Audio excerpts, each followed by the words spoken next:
Hello students, in this video we are going to discuss about process of performance appraisal, types of performance appraisal and essential requirements of an effective performance appraisal process. First of all, we can discuss about the process of performance appraisal. First step ആണ് determining objectives. അതായത് performance appraisal എന്തിനു വേണ്ടിയിട്ടാണ് നടത്തുന്നത് എന്ത് ചെയ്യണം? First of all set ചെയ്യണം. Actual performance measure ചെയ്യാനാണോ, അല്ലെങ്കിൽ പൊട്ടൻഷ്യൽ ആയിട്ടുള്ള എംപ്ലോയീസിനെ കണ്ടെത്താനാണോ? എന്തിനു വേണ്ടിയിട്ടാണ് പൊട്ടൻഷ്യൽ ആയിട്ടില്ല അല്ലെങ്കിൽ കഴിവുള്ള എംപ്ലോയീസിനെ കണ്ടെത്തുന്നത്? ഭാവിയിൽ in case higher post vacant ആയിട്ട് വരികയാണെങ്കിൽ എന്ത് ചെയ്താൽ മതി? ഇവരെ കൺസിഡർ ചെയ്യാൻ പറ്റും. അപ്പോൾ first thing we have to do in performance appraisal process is to decide or to determine the objective behind performance appraisal. Next one is establishing performance standard or criteria. ഒരു എംപ്ലോയിയുടെ പെർഫോമൻസ് എന്തിൻ്റെ ബേസിലാണ് നമ്മൾ നല്ലതാണ് അല്ലെങ്കിൽ വിചാരിച്ച ലെവലിൽ എത്തിയിട്ടില്ല എന്ന് പറയുന്നത്? ഒരു സ്റ്റാൻഡേർഡിൻ്റെ ബേസിലാണ്. സ്റ്റാൻഡേർഡ് എന്ന് വെച്ചാൽ എന്താ? അവരിൽ നിന്ന് എക്സ്പെക്റ്റ് ചെയ്യുന്ന പെർഫോമൻസ് ലെവൽ. ആ എക്സ്പെക്റ്റ് ചെയ്യുന്നത് ഒന്നിക്കൽ ക്വാളിറ്റേറ്റീവായിട്ട് ഫിക്സ് ചെയ്യാം ഓർ ക്വാണ്ടിറ്റേറ്റീവായിട്ട് ഫിക്സ് ചെയ്യാം. ഫോർ എക്സാമ്പിൾ, ഇപ്പോൾ ഒരു സ്റ്റാൻഡേർഡ് ഫിക്സ് ചെയ്യുന്നു, എല്ലാ എംപ്ലോയീസും പങ്ക്ച്വൽ ആയിരിക്കണം, കറക്റ്റ് 8:30 ബിഫോർ ഇവിടെ റിപ്പോർട്ട് ചെയ്തിരിക്കണം എന്ന് പറയുന്നത് എന്താ? ക്വാളിറ്റേറ്റീവ് സ്റ്റാൻഡേർഡാണ്. പങ്ക്ച്വാലിറ്റി എന്നുള്ളത് ഇവിടെ ക്വാളിറ്റേറ്റീവ് സ്റ്റാൻഡേർഡാണ്. അതുപോലെ തന്നെ സ്റ്റാൻഡേർഡ് എന്ന് പറയുന്നത് ക്വാണ്ടിറ്റേറ്റീവ് ആവാമെന്നും പറഞ്ഞു. ഒരു എംപ്ലോയി 100 യൂണിറ്റ്സ് പ്രൊഡ്യൂസ് ചെയ്തിരിക്കണം എന്ന് പറയുന്നത് എന്താ? ക്വാണ്ടിറ്റേറ്റീവ് സ്റ്റാൻഡേർഡാണ്. അപ്പോൾ സ്റ്റാൻഡേർഡ് എന്ന് പറയുന്നത് എന്താ? അവരിൽ നിന്ന് എക്സ്പെക്റ്റ് ചെയ്യുന്ന പെർഫോമൻസിനെയാണ് സ്റ്റാൻഡേർഡ് എന്ന് പറയുന്നത്. അപ്പോൾ പെർഫോമൻസ് അപ്രൈസലിലെ രണ്ടാമത്തെ സ്റ്റെപ്പാണ് setting performance standard. Next one is communicating the standard. Performance standard fix ചെയ്ത് കഴിഞ്ഞാൽ നെക്സ്റ്റ് സ്റ്റേജിൽ എന്താ ചെയ്യുന്നത്? ഈ ഒരു സ്റ്റാൻഡേർഡ് എംപ്ലോയീസിനോടും അതുപോലെ തന്നെ അപ്രൈസേഴ്സിനോടും കമ്മ്യൂണിക്കേറ്റ് ചെയ്യണം. എംപ്ലോയീസിനോട് എന്തുകൊണ്ടാണ് കമ്മ്യൂണിക്കേറ്റ് ചെയ്യണം എന്ന് പറയുന്നത്? എംപ്ലോയീസിനോട് കമ്മ്യൂണിക്കേറ്റ് ചെയ്തില്ല എങ്കിൽ അവരെന്തറിയില്ല, അവരിൽ നിന്ന് എന്താണ് എക്സ്പെക്റ്റ് ചെയ്യുന്നത് എന്നുള്ളത് അറിയില്ല. ദെൻ ഈ ഒരു സ്റ്റാൻഡേർഡ്സ് അപ്രൈസേഴ്സിനോടും എന്ത് ചെയ്യണം? കമ്മ്യൂണിക്കേറ്റ് ചെയ്യണം. എന്നാലേ അവർക്കൊരു ഐഡിയ കിട്ടുള്ളൂ എന്തിൻ്റെ ബേസിലാണ് പെർഫോമൻസ് അപ്രൈസ് ചെയ്യേണ്ടത് ഓർ ഇവാലുവേറ്റ് ചെയ്യേണ്ടത് എന്നുള്ള ഐഡിയ എന്നാലേ കിട്ടത്തുള്ളൂ. Next one is measuring performance. അതായത് എംപ്ലോയീസ് അവരുടെ ജോബ് പെർഫോം ചെയ്തതിന് ശേഷം അവരുടെ ആക്ച്വൽ പെർഫോമൻസ് എന്താണോ അതാണ് മെഷർ ചെയ്യുന്നത്. അതാണ് ഫോർത്ത് സ്റ്റേജിൽ മെഷറിംഗ് പെർഫോമൻസിൽ പറയുന്നത്. നെക്സ്റ്റ് വൺ ആണ് comparing the actual performance with standard. അതായത് നമ്മൾ ആക്ച്വലി പെർഫോം ചെയ്തതും നമ്മൾ നേരത്തെ എക്സ്പെക്റ്റേഷൻ സെറ്റ് ചെയ്തിട്ടുണ്ട് അതും തമ്മിൽ എന്ത് ചെയ്യും? കമ്പയർ ചെയ്ത് നോക്കും. ഇപ്പം 100 യൂണിറ്റ്സ് ആണ് എക്സ്പെക്റ്റേഷൻ അല്ലെങ്കിൽ സ്റ്റാൻഡേർഡ് ഫിക്സ് ചെയ്തതെങ്കിൽ we will check whether this employee has produced 100 units or below 100 units or above 100 units. അതാണ് കമ്പയർ ചെയ്ത് നോക്കുന്നത്. അതായത് ആക്ച്വൽ പെർഫോമൻസും സ്റ്റാൻഡേർഡ് പെർഫോമൻസും തമ്മിൽ കമ്പയർ ചെയ്ത് നോക്കും. അല്ലെങ്കിൽ പങ്ക്ച്വാലിറ്റി എന്നുള്ളതാണ് സ്റ്റാൻഡേർഡ് വെച്ചിരിക്കുന്നതെങ്കിൽ ഈ വ്യക്തി എത്രത്തോളം പങ്ക്ച്വൽ ആയിരുന്നു കഴിഞ്ഞ ഒരു മാസം എന്നെന്ത് ചെയ്താൽ മതി? കമ്പയർ ചെയ്ത് നോക്കിയാൽ മതി. സോ ഇതാണ് ഫിഫ്ത്ത് സ്റ്റേജിൽ പറയുന്നത് comparing the actual performance with standard. Next one is discussion. അതായത് നമ്മുടെ റിസൾട്ട്സ് എന്ത് ചെയ്യുക? എംപ്ലോയീസിനോട് പറയുക. റിസൾട്ട് എന്ന് വെച്ചാൽ എന്താ? ആക്ച്വൽ പെർഫോമൻസും സ്റ്റാൻഡേർഡ് പെർഫോമൻസും തമ്മിൽ നമ്മൾ കമ്പയർ ചെയ്തിട്ട് അവർ ആക്ച്വൽ പെർഫോമൻസ് സ്റ്റാൻഡേർഡുമായിട്ട് മീറ്റ് ചെയ്തിട്ടുണ്ടോ ഓർ മീറ്റ് ചെയ്തിട്ടില്ലേ എന്നുള്ളത് എന്ത് ചെയ്യും? കണ്ടുപിടിക്കും. അതെന്ത് ചെയ്യും? ആ ഒരു റിസൾട്ട് എംപ്ലോയീസിനോട് കമ്മ്യൂണിക്കേറ്റ് ചെയ്യും. ദെൻ ആക്ച്വൽ പെർഫോമൻസ് സ്റ്റാൻഡേർഡ് പെർഫോമൻസുമായിട്ട് മീറ്റ് ചെയ്തിട്ടില്ല എങ്കിൽ എന്തുകൊണ്ടാണ് മീറ്റ് ചെയ്യാൻ പറ്റാതിരുന്നത് എന്ന് എംപ്ലോയീസിനോട് തന്നെ ചോദിച്ച് കണ്ടെത്തും. അതായത് ഇപ്പോൾ 100 യൂണിറ്റ്സ് ആണ് പ്രൊഡ്യൂസ് ചെയ്യാൻ പറഞ്ഞത്, അതായത് സ്റ്റാൻഡേർഡ് ഫിക്സ് ചെയ്തത് 100 യൂണിറ്റ്സ് ആണ്. ബട്ട് അവർ പ്രൊഡ്യൂസ് ചെയ്തത് 80 യൂണിറ്റ്സ് ആണെങ്കിൽ അവർക്ക് സ്റ്റാൻഡേർഡ് എന്ത് ചെയ്യാൻ പറ്റിയില്ല? അച്ചീവ് ചെയ്യാൻ പറ്റിയില്ല. അപ്പോൾ ഈ 20 യൂണിറ്റ്സ് പ്രൊഡ്യൂസ് ചെയ്യാൻ പറ്റാത്തതിൻ്റെ റീസൺ എന്താണെന്ന് എന്ത് ചെയ്യും? അവരുടെ ഇടയിൽ നിന്ന് തിരക്കി കണ്ടുപിടിക്കും. അതായത് എംപ്ലോയീസിനോട് തന്നെ നേരിട്ട് ചോദിച്ച് കണ്ടുപിടിക്കും. അതാണ് ഡിസ്കഷനിൽ പറയുന്നത്. Next one is corrective action and this is the last stage of performance appraisal. Corrective action എന്ന് വെച്ചാൽ എന്താ, അതായത് ആക്ച്വൽ പെർഫോമൻസും സ്റ്റാൻഡേർഡ് പെർഫോമൻസും തമ്മിൽ കമ്പയർ ചെയ്ത് അവിടെ ഗ്യാപ്പ് ഉണ്ട് എന്ന് കണ്ടാൽ, ഗ്യാപ്പ് എന്ന് വെച്ചാൽ എന്താ, ഡിഫറൻസ് ഉണ്ട് എന്ന് കണ്ടാൽ എന്ത് വേണം, അവിടെ കറക്റ്റീവ് ആക്ഷൻസ് എടുക്കണം.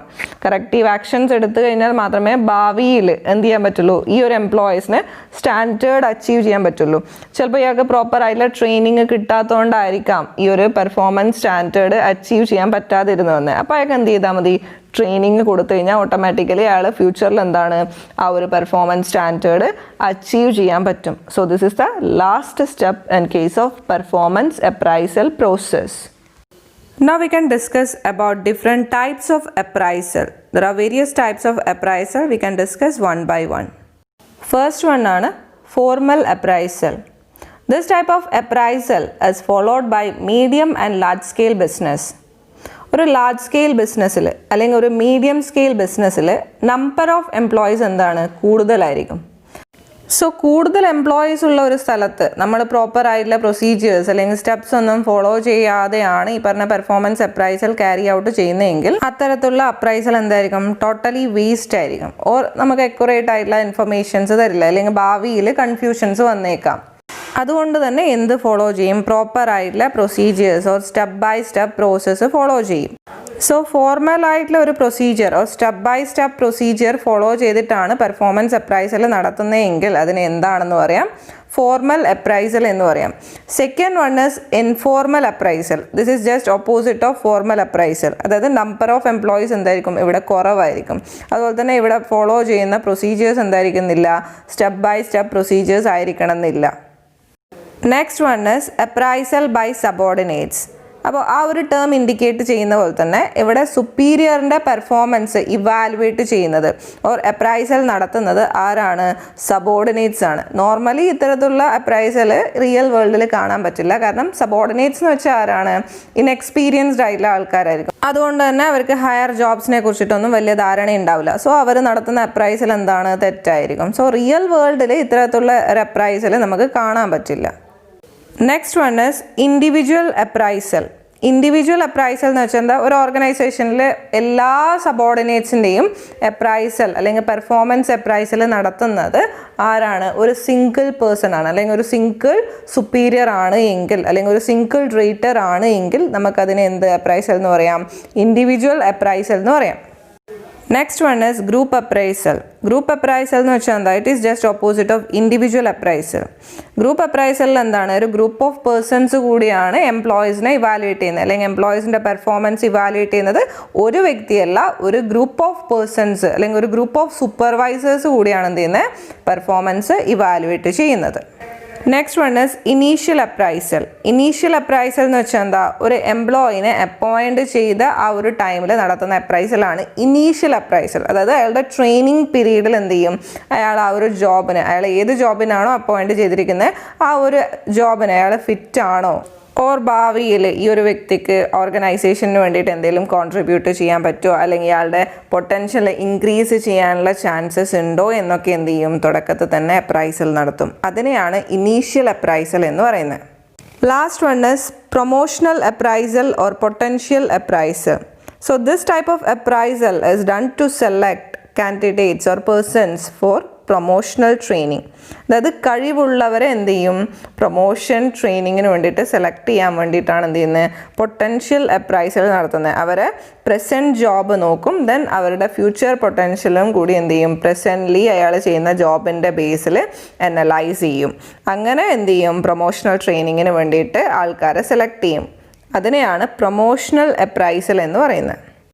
Now we can discuss essential requirements of an effective performance appraisal. First one is confidence and mutual trust.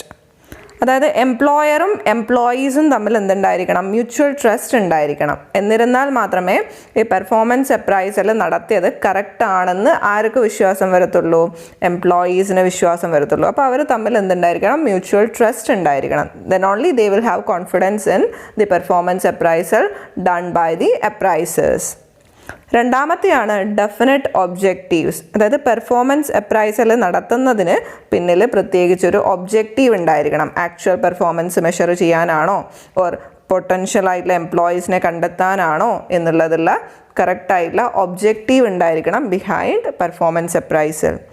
Next one is well defined performance standard. അതായത് സ്റ്റാൻഡേർഡ് എന്ത് ചെയ്യണം, ഫിക്സ് ചെയ്യണം. നമ്മൾ നേരത്തെ ഡിസ്കസ് ചെയ്ത് കഴിഞ്ഞു എന്താണ് സ്റ്റാൻഡേർഡ് എന്നുള്ളത്. അപ്പോൾ പ്രോപ്പറായിട്ടുള്ള സ്റ്റാൻഡേർഡ് എന്തുണ്ടായിരിക്കണം, ഫിക്സ് ചെയ്തിട്ടുണ്ടായിരിക്കണം. Next one is training. അപ്പോൾ ഈ അപ്രൈസേഴ്സ് പെർഫോമൻസ് മെഷർ ചെയ്യണമെങ്കിൽ അവർക്ക് പ്രോപ്പറായിട്ടുള്ള ട്രെയിനിങ് കൊടുത്തിട്ടുണ്ടായിരിക്കണം. എങ്ങനെയാണ് ഇത് അസസ് ചെയ്യേണ്ടത്, എങ്ങനെയാണ് ഇത് അപ്രൈസ് ചെയ്യേണ്ടത്, അതാണ് training. Next one is job related behaviour. അതായത് അപ്രൈസേഴ്സ് കോൺസെൻട്രേറ്റ് ചെയ്തേണ്ട ഏതിലാണ്, അവരുടെ ജോബ് റിലേറ്റഡ് ആയിട്ടുള്ള ബിഹേവിയർ ആണ്. അത് പെർഫോമൻസ് മെഷർ ചെയ്യുമ്പോൾ ജോബ് റിലേറ്റഡ് ആയിട്ടുള്ള ഏരിയാസിലാണ് എന്ത് ചെയ്യുന്നത്, ഇമ്പോർട്ടൻസ് കൊടുക്കേണ്ടത്. അതിനെയാണ് എന്ത് ചെയ്യേണ്ടത്, അപ്രൈസൽ നടത്തേണ്ടത്. Next one is documentation. അതായത് നമ്മൾ അപ്രൈസൽ നടത്തിയ കാര്യങ്ങൾ എന്ത് ചെയ്യണം, പ്രോപ്പറായിട്ട് ഡോക്യുമെൻ്റ് ചെയ്യണം. എന്നാലേ ഫ്യൂച്ചറിൽ നമുക്കതൊരു റെഫറൻസ് ആയിട്ട് യൂസ് ചെയ്യാൻ പറ്റത്തുള്ളൂ. Next one is feedback and participation. അതായത് സ്റ്റാൻഡേർഡ് ഫിക്സ് ചെയ്യുമ്പോൾ നമ്മൾ എന്ത് ചെയ്യണം, ഇവരെ കൂടെ പാർട്ടിസിപ്പേറ്റ് ചെയ്യണം. നമ്മൾ എന്തിനു വേണ്ടിയിട്ടാണ് സ്റ്റാൻഡേർഡ് കമ്മ്യൂണിക്കേറ്റ് ചെയ്യുന്നത്, അവർക്ക് എന്തെങ്കിലും ഇതിനോട് വിരോധമുണ്ടെങ്കിൽ അവരുടെ അഭിപ്രായം പറയാൻ വേണ്ടിയിട്ടാണ് ഈ ഒരു സ്റ്റാൻഡേർഡ് എംപ്ലോയീസിനോട് കമ്മ്യൂണിക്കേറ്റ് ചെയ്യുന്നത്. അതുപോലെ തന്നെ പെർഫോമൻസ് മെഷർ ചെയ്ത് കഴിഞ്ഞ് കഴിഞ്ഞാൽ എന്ത് ചെയ്യണം, ആക്ച്വലും സ്റ്റാൻഡേർഡും കമ്പയർ ചെയ്തതിന് ശേഷം അതിനെക്കുറിച്ചുള്ള ഫീഡ്ബാക്ക് ആർക്ക് കൊടുത്തിട്ടുണ്ടായിരിക്കണം, എംപ്ലോയീസിന് കൊടുത്തിട്ടുണ്ടായിരിക്കണം. Next one is size of organisation. നമ്മൾ നേരത്തെ പറഞ്ഞിട്ടുണ്ട് ലാർജ് സ്കെയിൽ അല്ലെങ്കിൽ മീഡിയം സ്കെയിൽ ഓർഗനൈസേഷൻ ആണെങ്കിൽ അവർ ഫോർമൽ അപ്രൈസലാണ് ഫോളോ ചെയ്യുന്നത്. നേരെ മറിച്ച് സ്മോൾ സ്കെയിൽ ബിസിനസ് ആണെങ്കിൽ അവർ ഇൻഫോർമൽ അപ്രൈസലാണ് ഫോളോ ചെയ്യുന്നത്. So it will depend upon the size of organisation. Next one is post appraisal review.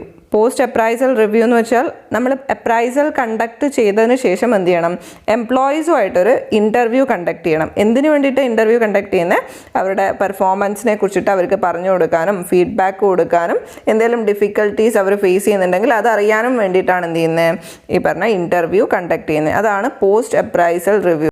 Next one is review and appeal.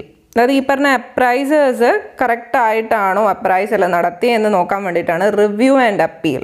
അതായത് review and appeal എന്ന് വെച്ചാൽ ഒരു committee ഉണ്ടാക്കും. അതായത് ഈ പറഞ്ഞ അപ്രൈസേഴ്സ് നടത്തിയ അപ്രൈസൽ പ്രോസസ്സ് എത്രത്തോളം ഇഫക്റ്റീവാണ്, അവർ correct stage by stage procedure follow ചെയ്തിട്ടുണ്ടോ, ഓർ സ്റ്റാൻഡേർഡും ആക്ച്വലും തമ്മിൽ കറക്റ്റായിട്ട് മെഷർ ചെയ്തിട്ടുണ്ടോ എന്നൊക്കെ നോക്കാൻ വേണ്ടിയിട്ടുണ്ട് എന്തുണ്ടാക്കും, ഒരു എക്സ്പേർട്ട് കമ്മിറ്റി അല്ലെങ്കിൽ ഒരു റിവ്യൂ കമ്മിറ്റി ഉണ്ടാക്കും.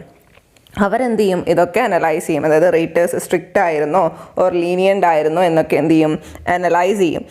ആൻഡ് ഇൻ കേസ് എംപ്ലോയീസ് ഈ നടത്തിയ അപ്രൈസൽ പ്രോസസ്സിൽ സാറ്റിസ്ഫൈഡ് അല്ല എങ്കിൽ അവർക്ക് എന്ത് ചെയ്യാം, അപ്പീലിന് പോവാം. ഒന്നുകിൽ ടോപ്പ് മാനേജ്മെൻറ്റിനെ അപ്രോച്ച് ചെയ്യാം, ഇന്ന ഡീവിയേഷൻസ് ഒക്കെ വന്നിട്ടുണ്ട് എന്ന് പറഞ്ഞ് അപ്രോച്ച് ചെയ്യാം. So this are the essential requirements of an effective performance appraisal.